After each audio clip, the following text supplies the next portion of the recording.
It's a long story, actually. Yes, it's family business for maybe 2 generations, I would say, officially, after maybe before in the past.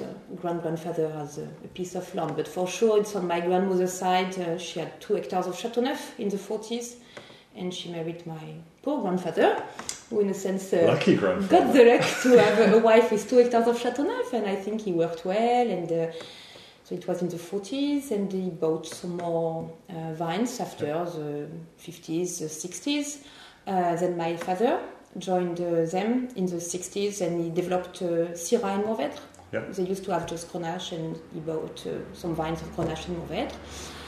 And yes, it worked well. My dad has always been, I think, a good grower, very involved in organic way of thinking and biodynamic, receiving the moon calendar and trying to choose the fruit day or other days to do some stuff in the vines.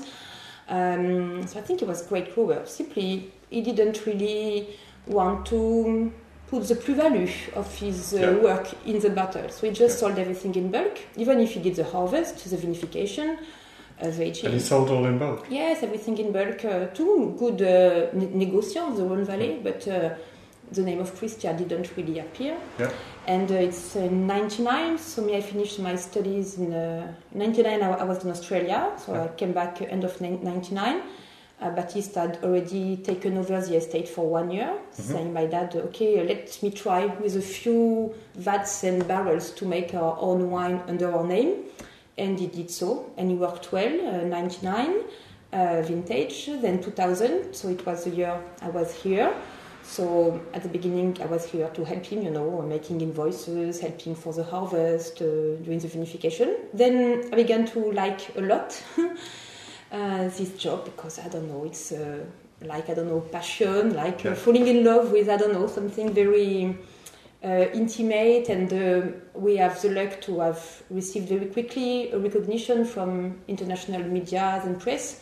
So we had some customers coming from everywhere, the US, Canada, England, Germany, Denmark, blah, blah, blah. And literally you just, the recognition came just purely off the wine? Gosh, yes. Simply, I think in 2000 we made our first top cuvée, whose name is Renaissance. It's this one here. This one is 2007, but 2000. And yes, a lot of maybe infatuation on this wine. And so we presented it to importers in different fairs like Vinisud, for instance. And yes, people began to say, okay, a new estate coming from nowhere. What's this name? What does Christia mean? Where are their vines?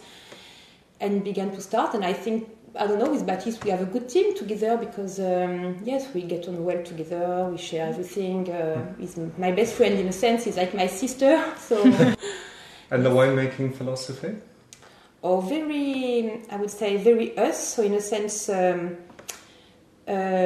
we work a lot in the vines, I said to you, because everything happens in the vines. You can be a great grower, you can be a great vinificator or winemaker, you can be a technician of wine, but if your grapes are not top, you won't make a miracle. So we have the use to say everything happens in the vines, so we have decreased the yields. We have the luck, I think, to have our vines on the east side of the appellation, with decreasing yields, having good soils, giving a big freshness to the grapes, even if they are highly concentrated with small yields.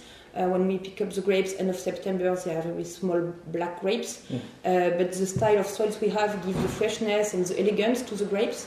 And you find it in the wine, so we don't have to work hard at the vinification. We use soft extraction, maybe 1 or 2 délastages during the vinification, but nothing too hard and artificial to avoid having wines maybe very opulent young, but who have a capacity to age a bit hard, and maybe they can be hard in the end.